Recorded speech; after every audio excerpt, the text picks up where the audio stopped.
आज हम पढ़ते हैं आईपीसी का सेक्शन 101 101। इसमें क्या लिखा है? When such right extends to causing any harm other than death, मतलब होता है कब ऐसे अधिकार का विस्तार मृत्यु से भिन्न कोई उपहानि कारित करने तक होता है ना। मतलब ये है कि पहले तो ये बता दिया था कि कौन से परिस्थिति में मृत्यु कारित किया जा सकता है, लेकिन इसमें बताया जा रहा है कि कब कैसे परिस्थिति में मृत्यु से भिन्न कोई अपहानि या उपहानि किसी हमलावर का हम कर सकते हैं। ठीक है। तो यदि धारा 100 जैसा अपराध नहीं है, 100 में जो हाइनस जो ऑफेंस दिया हुआ है, जो बड़े अपराध दिया हुआ है ना, उस अपराध में हम क्या कर सकते हैं, सामने वाले को मृत्यु भी कारित कर सकते हैं। लेकिन ऐसी परिस्थिति जब 100 में जो अपराध बताया गया है वैसा अपराध ना हो तो मृत्यु कारित ना हो, है ना।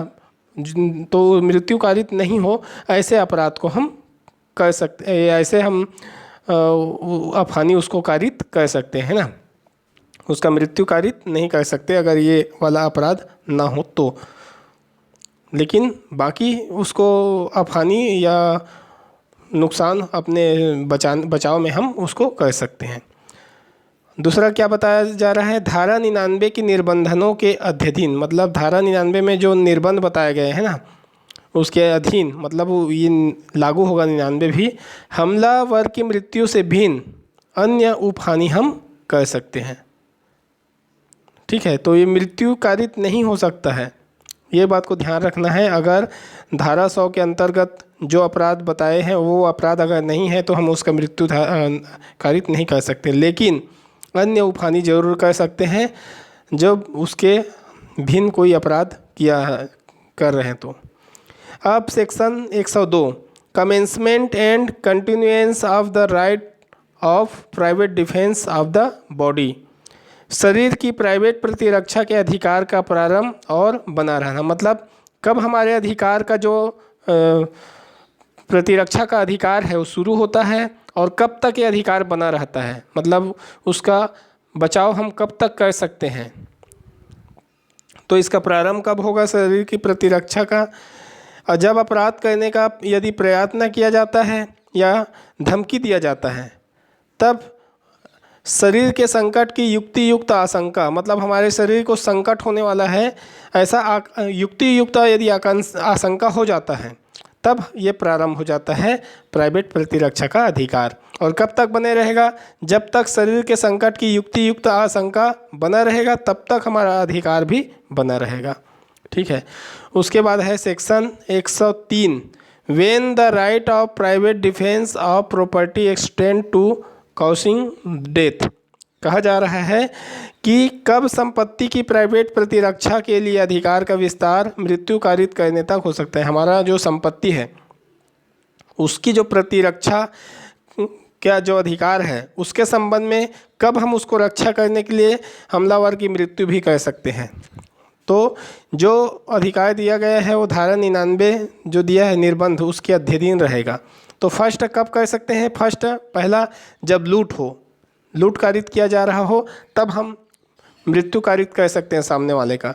सेकंड बताया है रात्रि गृह भेदन, यदि हाउस ब्रेकिंग बाय नाइट किया जा रहा है तो तब कर सकते हैं। थर्ड अग्नि द्वारा दृष्टि, है ना, मिसचीफ बाय फायर जब किया जा रहा हो। और ये कब अग्नि द्वारा दृष्टि किया जा रहा है, किस परिस्थिति में? यदि हमारा निर्माण है या बिल्डिंग है उसको जलाने का प्रयास कर रहा है, या तंबू या फिर टेंट है उसको जलाने का प्रयास कर रहा है, या जलयान या विजल है उसको जलाने का प्रयास किया जा रहा है ना। तब ऐसी स्थिति में यदि मानव आवास या ड्वेलिंग को या संपत्ति की अभिरक्षा, मतलब कस्टडी ऑफ प्रॉपर्टी जहाँ पर हम रखे हुए हैं, तो मानव आवास के रूप में यूज हो रहा है या संपत्ति की अभिरक्षा के रूप में यूज हो रहा है, अगर उस पर इस तरीके से मिसचिफ बाय फायर अग्नि द्वारा दृष्टि का प्रयास किया जाता है तो ऐसी स्थिति में इसको बचाने के लिए भी हम उसको मृत्यु कारित कर सकते हैं, है ना। फोर्थ चौथा बताया जा रहा है चोरी, जब चोरी या थेफ्ट किया जा रहा है रिष्टी या फिर मिसचिफ किया जा रहा है, गृह अतिचार या हाउस ट्रेस पास किया जा रहा है। और इसमें यह आशंका है कि यदि हमने अपने अधिकार का प्रयोग नहीं किया तो हो सकता है कि हमारा मृत्यु हो जाए, है ना, या फिर कोई घोर उपहति या ग्रीवियस हर्ट हो सकता है। तो ऐसी जब परिस्थिति बन जाए तब भी हम मृत्यु कारित कर सकते हैं अपने संपत्ति को बचाने के लिए, है ना।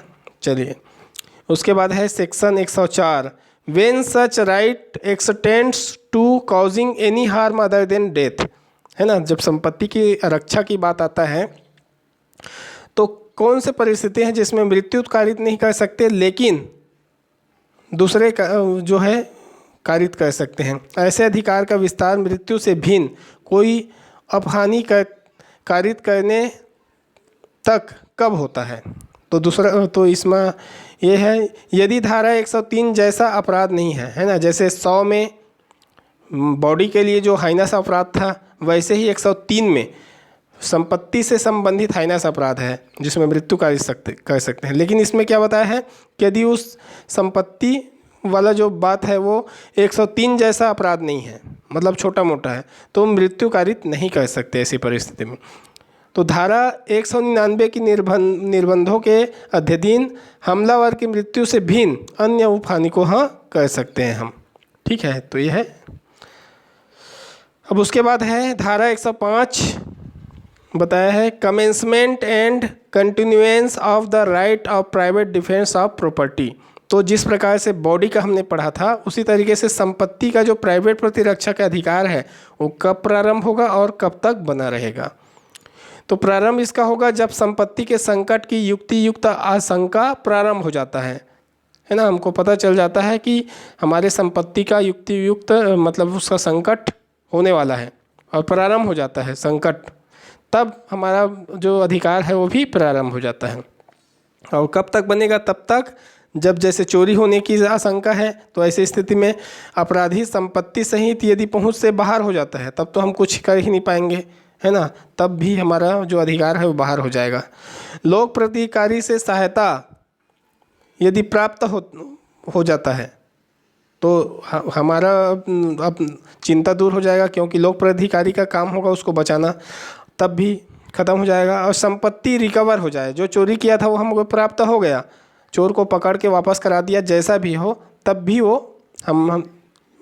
हमें ये अधिकार से बाहर हो गए, क्योंकि हमारा जो मिलना था वो तो मिल चुका है। जब लूट के समय कब तक बना रहेगा? अपराधी किसी व्यक्ति की यदि मृत्यु कारित कर रहा है या उपहति कर रहा है या सदोष अवरोध कर रहा है तो ऐसा कारित करेगा या प्रयत्न करेगा या ऐसा भय बना रहे कि ऐसा करने वाला है, तो ऐसी स्थिति तक हमारा अधिकार बना रहेगा। तो आपराधिक अत्याचार या रिष्टी यदि करता है ना, चोरी किया या लूट किया ये तो हो गया। आपराधिक अत्याचार या रिष्टी करते समय आपराधिक अत्याचार या रिष्टी करते रहता है तब तक यह अधिकार भी हमारा बना रहता है। जब तक वो ये काम करते रहेगा तब तक हमारा अधिकार बना रहेगा। यदि रात्रि गृह भेदन का कोई कार्य करता है तब ऐसी स्थिति में जब तक गृह अत्याचार होता रहता है तब तक हमारा अधिकार भी बना रहेगा, ठीक है। अब इस चैप्टर का 106 नंबर का लास्ट सेक्शन है, right of private defence against deadly assault when there is risk of harm to innocent person. तो क्या कहा जा रहा है यहाँ पर?